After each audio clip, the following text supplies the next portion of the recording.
இங்க பீலமேட்ல இருந்து வரேன். இவருக்கு உடம்பு சரியில்லை, ஹார்ட் ப்ராப்ளம்.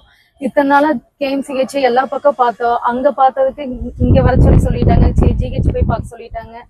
ஜிஹெச்ல வந்து பார்த்தா இந்த 3 வருஷமா மாத்திரை மட்டும் கொடுக்குறாங்க. ஆப்ரேஷன் பண்ணிக்கலாம்னு மாத்திரை கொடுக்குறாங்க.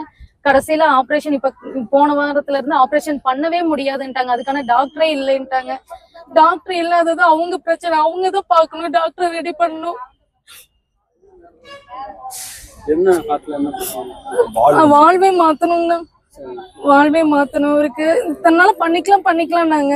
இப்ப பார்த்தா மதுரை போங்க, மதுரை ஹாஸ்பிட்டல்ல போய் பண்ணுங்க, அங்கதான் டாக்டர் அவைலபிளா இருக்காங்க. சென்னை போங்க, ராஜாஜி போங்க அப்படிங்கிறாங்க. இவரை கூப்பிட்டு நான் எங்கெங்க அலையிறது? 3 வருஷமா GHல அலைய விட்டாங்க. இனி நான் எத்தனை ஹாஸ்பிட்டல் தான் அலையிறது? இந்த 2 குழந்தைங்களை வச்சுட்டு வேலைக்கு போக முடியறதுல இவர்னால. நான் தான் குடும்பத்தை பாத்துட்டு இருக்கேன். அவங்க இப்போ கலெக்டர் கிட்ட மனு கொடுத்தோன்னே என்ன தனியா கூப்பிட்டு போய் மனு வாங்கிட்டு அதுக்கான டாக்டர் இல்ல, 2-3 டாக்டர் இல்ல அப்படிங்கிறாங்க. அவங்க நினைச்சா பண்ண முடியும். வெளியிருந்து ஹாஸ்பிட்டல்ல இருந்து டாக்டர் வரவழைச்சும் கூட பண்ணலாம். முடியாத இவரை கூப்பிட்டு நான் எங்கெங்க சுத்த முடியும்? கூப்பிட்டு போற நேரத்துல ஏதோ ஒண்ணு ஆச்சுன்னா இவங்களே பொறுப்பு. டாக்டர் இல்லைங்கிறாங்க. அந்த ஆபரேஷன் பண்றதுக்கு டாக்டர் இல்ல. அது ஏன் அந்த மாதிரி பண்ணாங்கன்னு தெரியல. மாத்திரை கொடுத்து அனுப்புறாங்க. அந்த வீசிங் வந்து ஆக்சிஜன் வச்சு மாத்திரை மட்டும் கொடுத்து அனுப்புறாங்க. 3 வருஷமா எங்களை அலக்கடிச்சது மட்டும்தான் மிச்சம்.